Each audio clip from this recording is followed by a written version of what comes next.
Bandeirantes.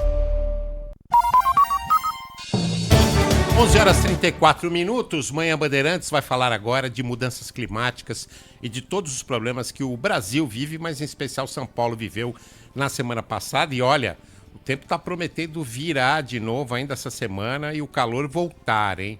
E aí aquele nosso medo da secura, de tudo voltar, de toda aquela situação difícil que nós vivemos.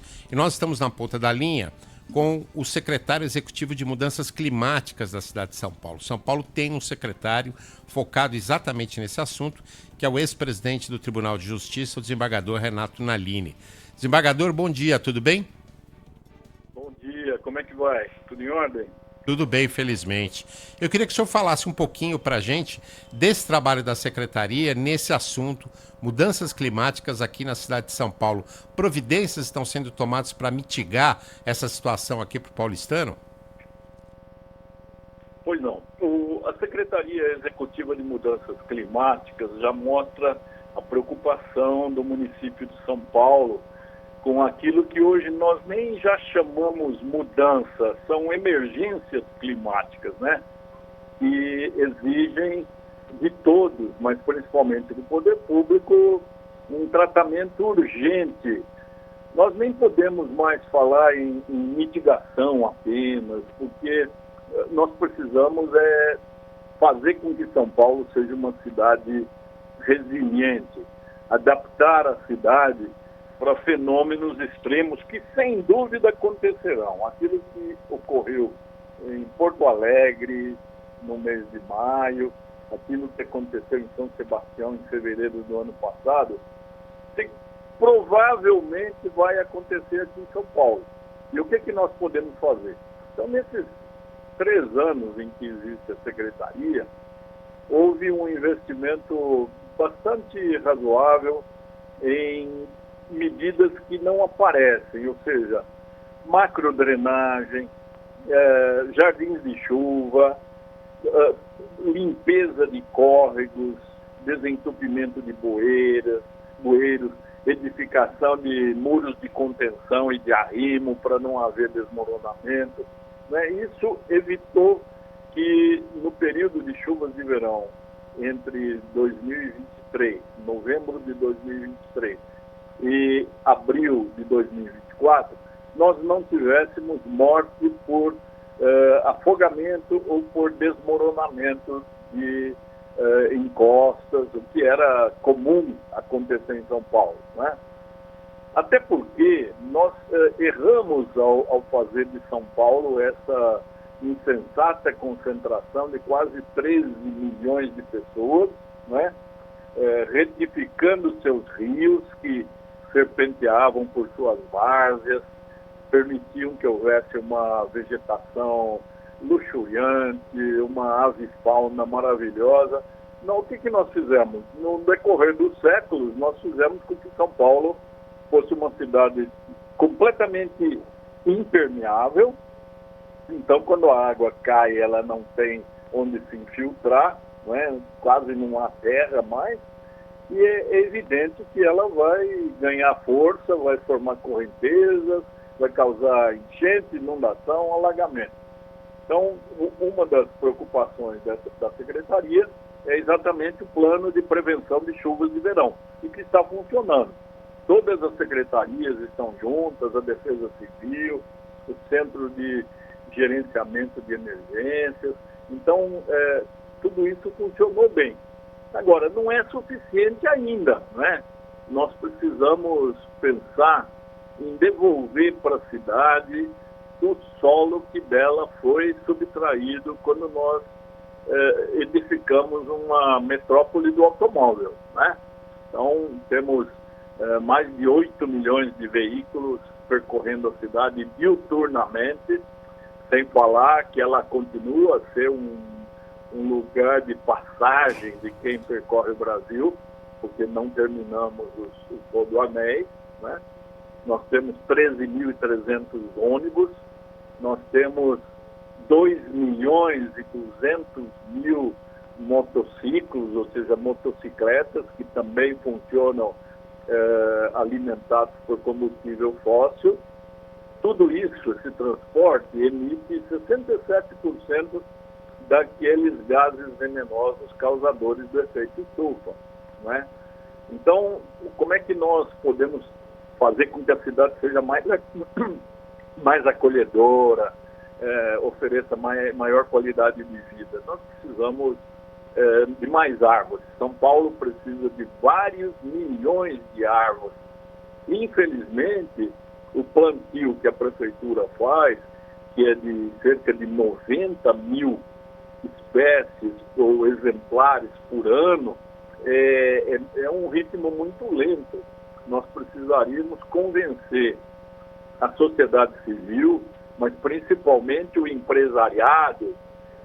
Há conglomerados empresariais aqui em São Paulo que ganham muito na cidade. São Paulo é um centro econômico mundial, é a quinta cidade do mundo, é a primeira cidade brasileira.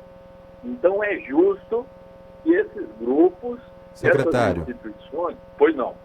o senhor comentou sobre algumas das coisas que já são naturalmente feitas e que funcionaram num momento de emergência climática. Agora, nós que vivemos em São Paulo, assim como o senhor, percebemos que na semana passada a qualidade do ar, por exemplo, não era ruim, era péssima.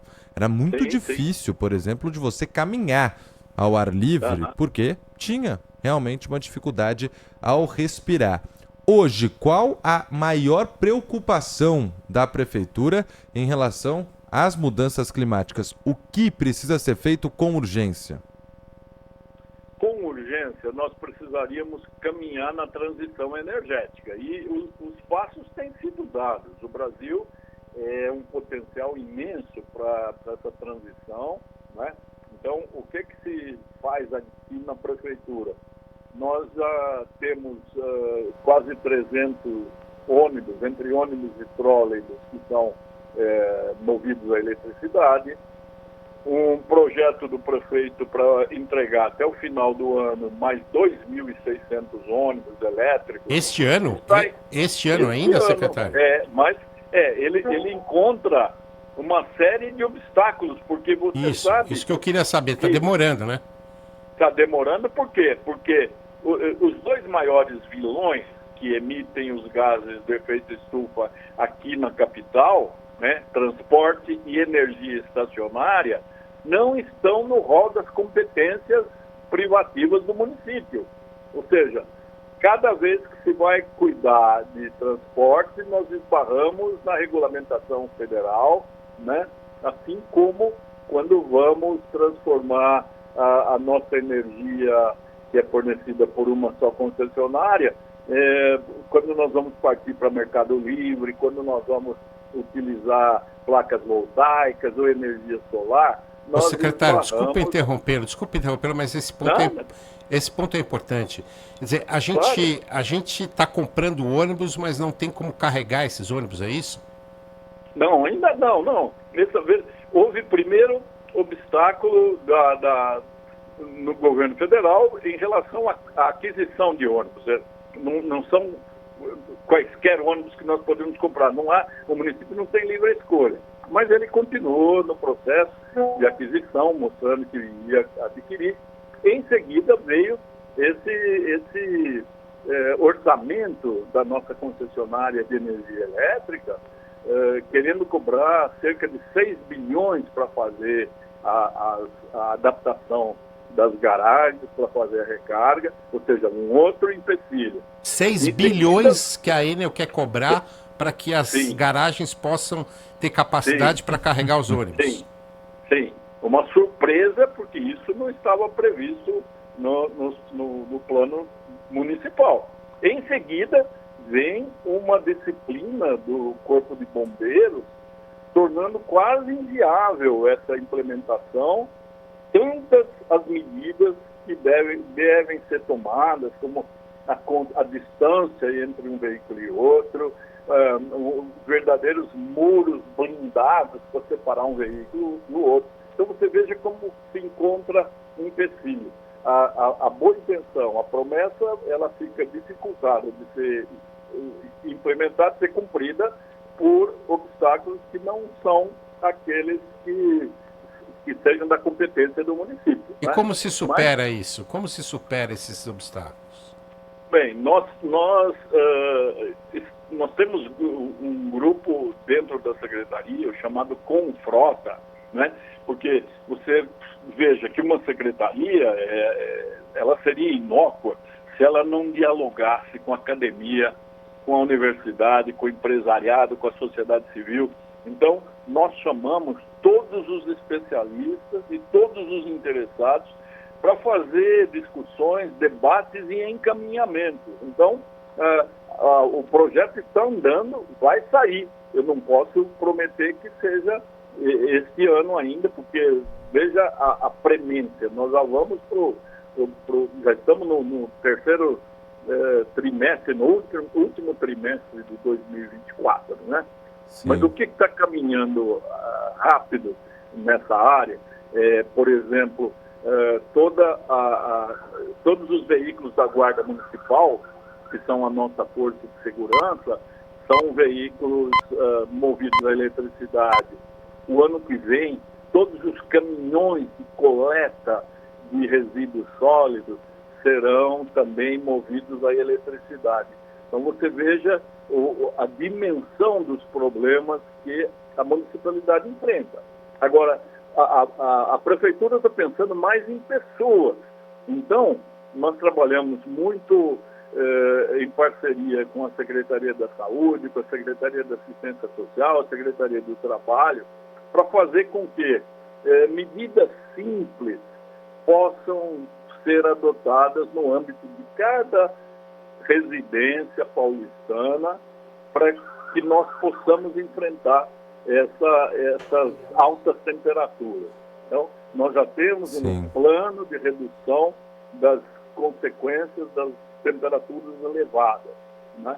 Com participação de quase todas as secretarias, mas também especialistas da saúde, não só do município, mas da universidade, de grupos empresariais privados que têm excelência no atendimento à saúde, né?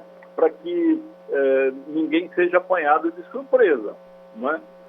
Nós também já temos a expropriação em andamento de 32 novas áreas verdes, o que vai tornar São Paulo uma capital que terá 26% do seu território só de áreas verdes de propriedade do povo, porque são municipais. Então a vocação é de ser área verde perpétua, para formar parques, unidades de conservação, jardins. Isso somado ao que já existe de área verde, de propriedade do Estado, da União e da propriedade privada, faz de São Paulo uma capital com 57% de verde. Isso é reconhecido mais fora do Brasil do que aqui. Entendi. Né? O Papa Francisco chamou 20 prefeitos para conversar em maio para saber o que as prefeituras estavam fazendo em relação às emergências climáticas. Então, as duas academias do Vaticano, a de Ciências Sociais e a de Ciências Físicas, fizeram um grande seminário.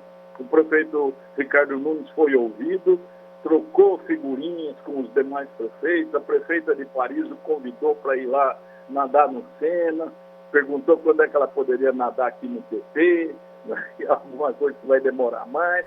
Bem mais, né, secretário? Bem mais. E São Paulo está muito bem no cenário internacional. O que precisa é a gente convencer a população de que depende dela também, depende de cada um de nós, né, fazer com que essa situação que tende a piorar, porque nós continuamos a destruir árvores, nós temos um Brasil incendiado, um Brasil em chamas, né? Mais de 60% do território brasileiro pegando fogo. Então isso não é normal, isso é um absurdo, né? E nós precisamos saber que, por exemplo, nós podemos economizar água, porque a água vai haver uma escassez muito perigosa aqui em São Paulo. Não é de hoje que nós temos crises hídricas, né? A represa do Guarapiranga já tem água contaminada. enquanto que a Billings, a água é toda inadequada para consumo, né? Nós precisamos fazer com que a iniciativa privada se interesse por esses projetos que foram lançados agora, de fazer com que o perímetro da Guarapiranga seja entregue à concessão privada e possa haver uma paralisação no despejo ininterrupto de esgoto in natura daquela água que nós tomamos. Metade da população de São Paulo toma aquela água do Guarapiranga. Eu gostaria de agradecer ao secretário executivo de Mudanças Climáticas da cidade de São Paulo, Renato Nalini, que participou aqui conosco. Informação importante que ele passou é que a Enel pediu 6 bilhões de reais à prefeitura para fazer a adaptação das garagens dos ônibus que prestam serviço para que eles fossem elétricos. Para você ouvinte ter uma pequena ideia, é de quase 7 bilhões de reais por ano o repasse, o subsídio da prefeitura a todas as empresas que prestam o serviço todos os dias em São Paulo. Para você ter uma ideia do quão alto é o valor que foi pedido pela Enel. Né? Não, e mais, né? Enel, né? Não precisa dizer nada. Com esse lindo serviço prestado. Enel, 6 bilhões a mais eles querem. Secretário, muito obrigado, viu? Obrigado. Bom dia para o senhor. Estamos às ordens, hein? Qualquer dúvida, por favor, recorram. Muito obrigado, muito obrigado. Ô Lupato, só rapidamente uma nota aqui. A ministra do Meio Ambiente, Marina Silva, afirmou que o Brasil, agora há pouco, vive terrorismo climático e que 60% do território corre o risco de pegar fogo por conta da estiagem. Olha só o que está na boca da ministra, 60% correndo o risco de pegar fogo por conta da estiagem. A ministra destacou ainda que qualquer incêndio se caracteriza como criminoso diante do momento delicado que o país passa. É verdade, ministra. E a senhora está fazendo o quê para combater isso?